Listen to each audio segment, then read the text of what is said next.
tell you about our guest dealing with a subject that so many people need to hear about. We're talking about Janet Pfeiffer. She is from Oak Ridge, New Jersey, and she's going to be talking about anger management. Yes. A lot of people have anger, and anger is not a sin unless you let it get out of control. The Bible, in fact, even says, be angry and sin not.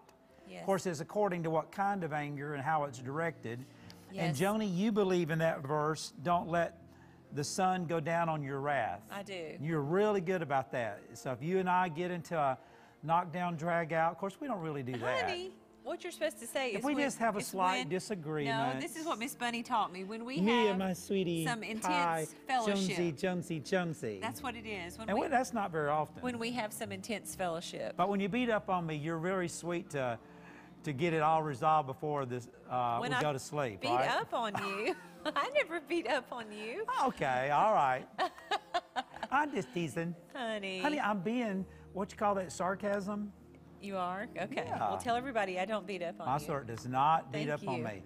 Although, during the first year of our marriage in the kitchen, she did get this big knife out and wielded it. And I thought, never again will I cross her. It wasn't a knife, it was a frying pan. Oh, well, yeah. That's just as bad. But I didn't do anything with it. It was a big knife. I didn't do anything, I just held it up. I think she's got selective memory. I think there was a knife and a frying pan. No, there wasn't. I just held it up. And so, you just want me to see how pretty your frying pan was? Don't be teasing me on celebration. Anger is something that has affected everybody at some point in your life, and for some of us more than others. Whether it's us getting angry or somebody getting angry at us. Our first guest today, Janet Pfeiffer, is an anger management specialist. And listen to some of the people and companies that she is a consultant to, companies like the U.S. Army. Well, you know, we don't want them to get mad at one another and shoot one another. That's important. U.S. Postal Service, Hoffman LaRoche, Carnival Cruise Lines, AT&T, United Way, YMCA, and others. She has a college degree, and she also is writing from experience. Please welcome from, is it the Garden State of New Jersey? Yes, it is. Janet Absolutely. Pfeiffer. God bless you, Janet.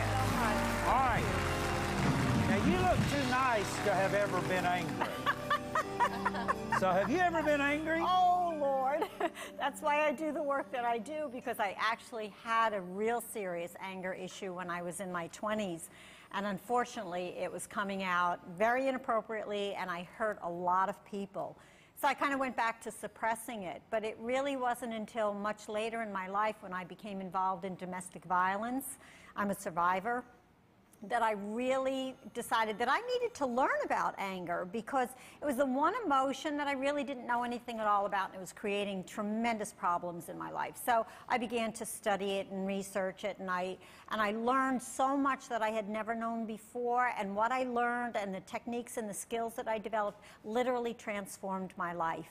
Okay, so you said that operative word, suppress it, and that's what most people do because of a lack of knowledge. Yeah. If they're an alcoholic, if they're a drug addict, or if it's sexual addiction, or if it's anger, they try to just hold it inside, but you can't do that effectively very long, can you? No, and it's not healthy. So I never tell people that I'm going to teach them how to control their anger. What I teach people is where anger really comes from, because there's a difference between the root cause of anger and what is triggering it, and then how to heal that anger, because you can actually heal it and you can learn to live in peace. I've done it, and I've taught thousands of other people how as well.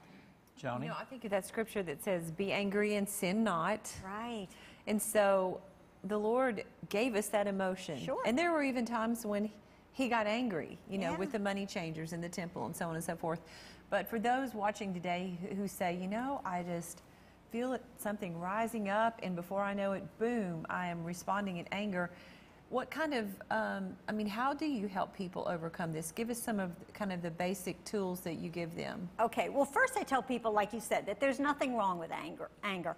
All emotions have purpose and value. It's the way we express those emotions and what we do with them that either determine whether they're going to be a positive force in our life or a negative one. So I can get angry. It just lets me know that there's something in my life that's wrong, something that I need to work at or try to correct. So once I get that message, then I can actually let go of the anger and I can channel 100% of my energy into finding a solution. How do I fix this issue at hand? But anger itself isn't really even the issue. All anger comes from either hurt, fear, or frustration. Once I understand that, then when I find myself getting upset about something, I stop myself and I trace it back to the root cause. What am I really feeling? Did somebody say something that hurt my feelings? Am I frustrated about a particular situation? Or am I afraid? Am I worried or nervous about something? I don't live in fear anymore because I have learned to have so much faith in God that regardless of what is going on in my life or in the world, that I have so much faith that God will get me through that. He will help me to figure out my way and to make sense of all of it. Okay, I know this may be sensitive for you, but you said you were a domestic abuse survivor. Survivor, yes. And even though as Christians, we don't condone divorce, we don't condone violence either. And if you're being abused or if your children are being abused, then you don't need to stay in that situation. That's right. Right. So what do you recommend? Well, let me say first that it was not my ex-husband who was the abuser. It was somebody that I met many, many years down the road, so I don't want to give him a bad name. Yeah. But I do believe that abusers are, we're all children of God, and it's important for us to be able to separate our behavior from who we are intrinsically. I may not like the way a person is behaving, but I can love that person because God is within them, and that person is a child of God the same as I am.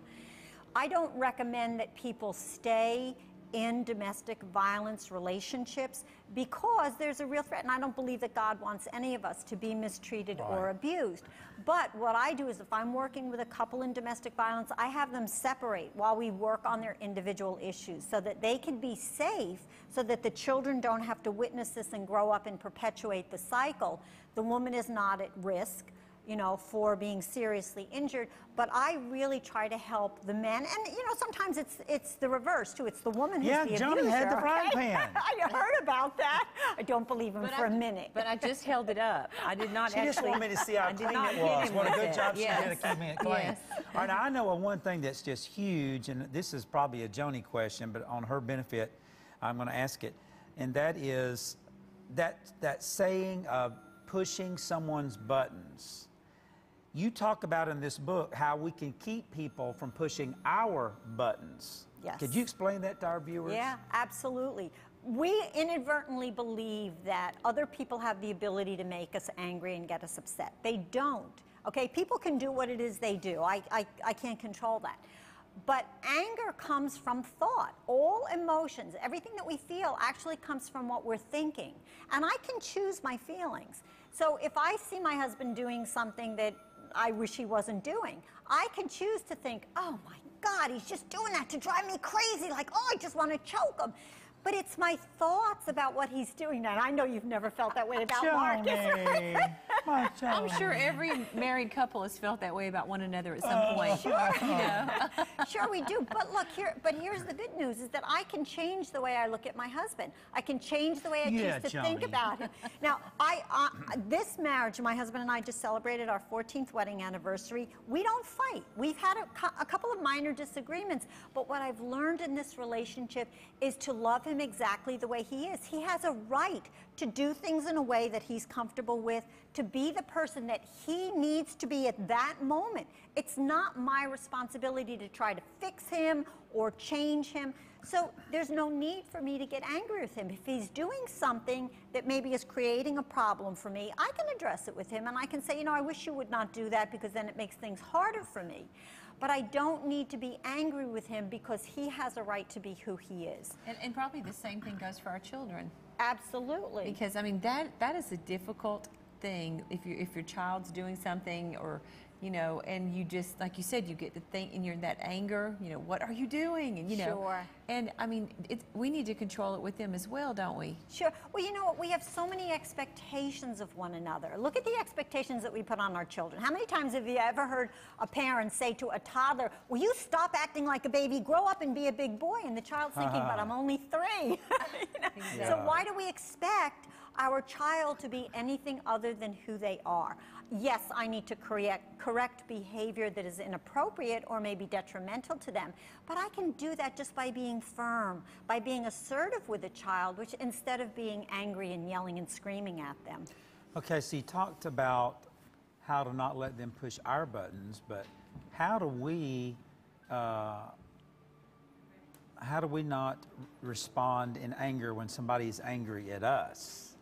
If they're the instigator of the anger, because that's real easy to get mad when somebody gets mad at us. How do we keep from getting mad in return? And you're right, that is a challenge, and this is something I will tell you sounds very simple when I explain it, but it takes a lot of practice. We need to remain emotionally detached from what the other person is going through. It's kind of like, I always think about doctors and nurses in an emergency room. If the patient comes in and they're bloody and bleeding, you know, they don't get all excited and upset and go, oh my God, what am I supposed to do? They just look at the situation, assess it, and deal with it in the appropriate way. So if I'm dealing with somebody else who's angry and upset, I kind of envision a glass wall between me and them so that their anger can't penetrate me. So I learn to remain emotionally detached by reminding myself that that person is upset about something. There's something that's bothering them, but I don't need to personalize their behavior.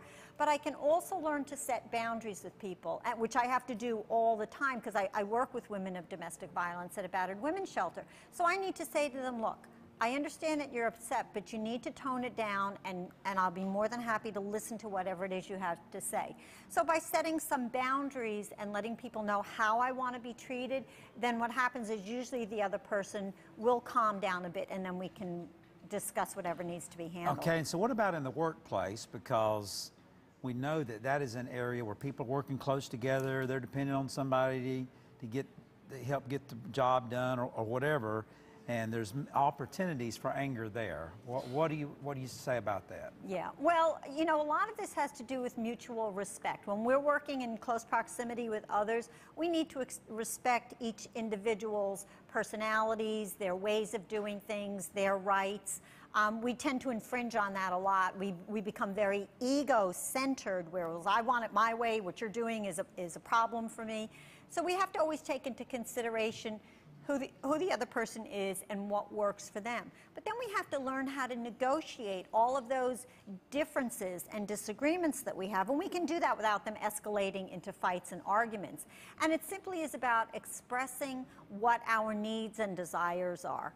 All right, you know what, look, we all work in cubicles that are like 2 feet wide, and we're on the phone a lot. When you're on the phone, sometimes your voice is so loud that I can't hear what the other person is saying. So do you think that's something that you could tone down a bit? So being respectful of others and making a request of them that is reasonable will usually get some pretty good results. All right, that is so informative and helpful. The secret side of anger.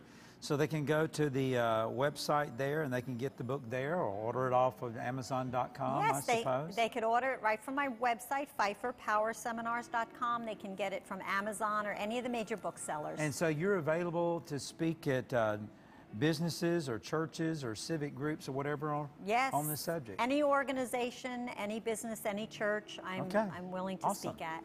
All right. Well, Janet, thank you very much. Thank you so much, Marcus. It was my pleasure. I'm going to, I know somebody I want to get this to that I know it'll be a blessing to them. So if you know somebody like this, maybe it's yourself. Maybe you need to read it and then pass it along to a friend or a family member, and it will be a blessing.